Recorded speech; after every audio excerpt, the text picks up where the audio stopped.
Dear students, Assalamu alaikum. Today in this short video, we will learn how can we distinguish and how can we recognize a relationship is function or not. According to the definition of the function, we know that for all input, there must exist a unique output such that f of x equal to y.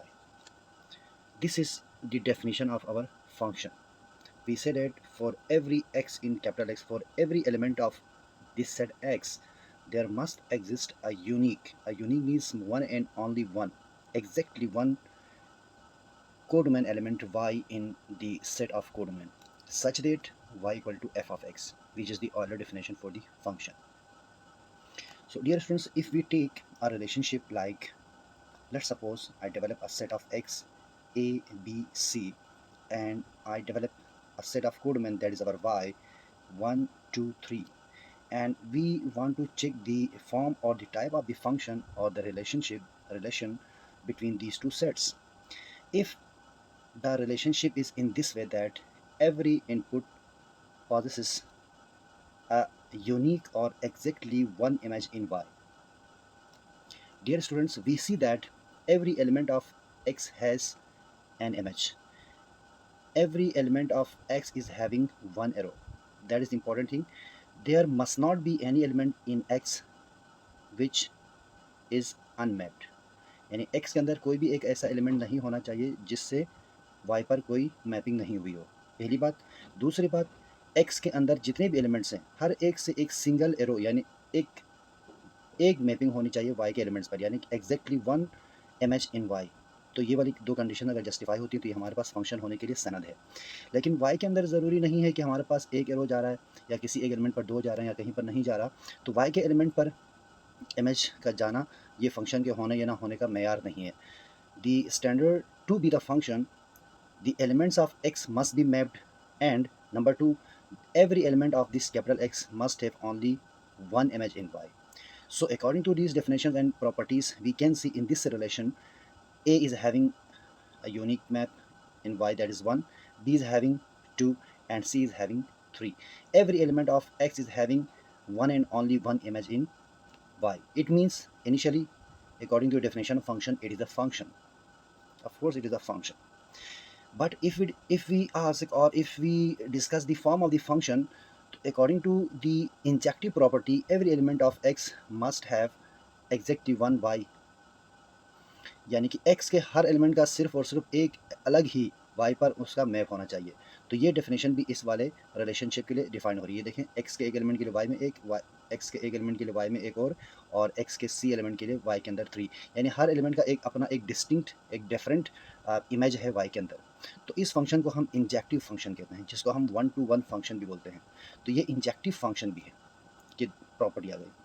और dear student, इसके अलावा हम ये भी देख सकते हैं कि y के अंदर जितने भी एलिमेंट्स हैं 1 2 3, every element is having a pre image in x, यानी y के तीनों एलिमेंट्स का x पर एक प्री इमेज है, यानी कि y के अंदर भी कोई भी एलिमेंट अनमैप्ड नहीं है।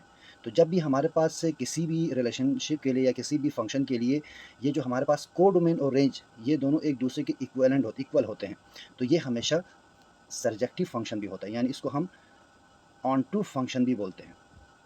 तो डियर स्टूडेंट्स, जब भी कोई फंक्शन इंजेक्टिव प्रॉपर्टी और सब्जेक्टिव प्रॉपर्टी साइमल्टेनियसली होल्ड करता है, तो ऐसे फंक्शन को हम इंडिविजुअली प्रॉपर्टीज़ के बजाय हम इसको एक एक्यूमुलेटिव टर्मिनोलॉजी से डिफाइन करते हैं या प्रॉपर्टी का नाम देते हैं, जिसको हम कहते हैं बाइजेक्टिव। तो बेसिकली जब भी कोई भी फंक्शन ये दोनों प्रॉपर्टीज़ होल्ड करेगा तो उसको हम बोलते हैं बाइजेक्टिव फंक्शन है। तो बेसिकली ये जो हमने एग्जाम्पल नंबर 1 ली है, ये हमारे पास फंक्शन है और फंक्शन के अंदर ये फंक्शन की जो फॉर्म डिफाइन करेगा वो बाइजेक्टिव फंक्शन को डिफाइन करेगा। अब डियर स्टूडेंट्स, हम एक दूसरी एग्जांपल लेते हैं। लेट्स सपोज रैंडमली हम कुछ भी एलिमेंट्स हम लेते हैं। तो इसके अंदर आप देखिए, ये हमारे पास x है। लेट्स सपोज ये एलिमेंट x के a b c है हमारे पास x, और y के हमारे पास एलिमेंट्स हैं let's suppose l m n।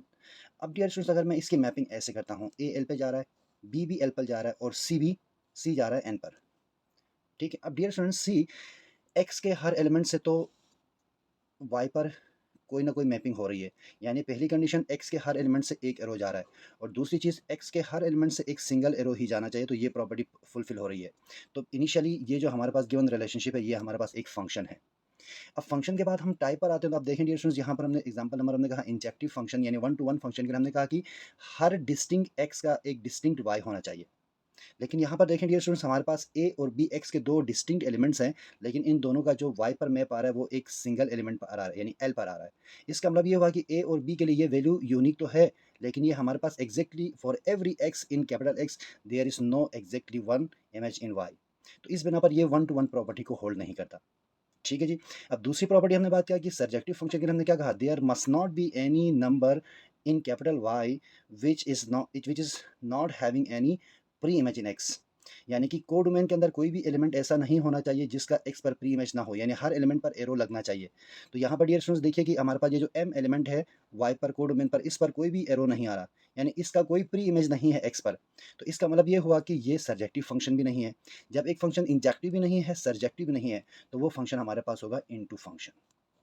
तो अब इसको हम मैनी टू वन या फिर इनटू फंक्शन का हम इसको नाम देते हैं।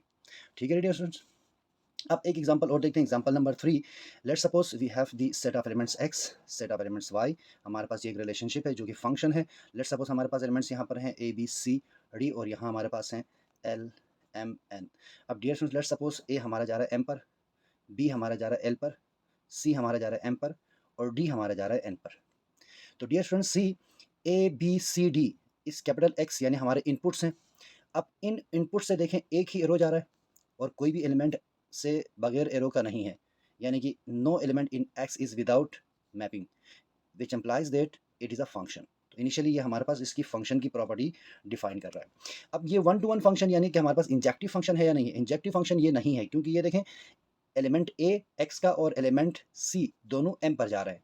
तो डिस्टिंक्ट एक्स के एलिमेंट्स के लिए डिस्टिंक्ट वाई मौजूद नहीं है, तो इस बिना पर ये 1 to 1 नहीं है, लेकिन यानी कि इंजेक्टिव फंक्शन नहीं है, 1 to 1 फंक्शन नहीं। लेकिन सर्जेक्टिव फंक्शन के लिए हमने क्या कहा कि y के अंदर जितने भी एलिमेंट्स हैं उस पर एटलीस्ट वन एरो लगना चाहिए, यानी कि every element of this capital y यानी every element of this codomain must have at least one pre image, यानी कि y के एलिमेंट्स का कम से कम एक प्री इमेज होना चाहिए। अगर एक से ज़्यादा होते हैं तो इसमें कोई दिक्कत नहीं है हमारे लिए, क्योंकि according to definition of this surjective function क्या कहता है, यानी कि सर्जेक्टिव फंक्शन क्या कहता है, for all y belongs to this capital Y there must exist at least one x in capital x।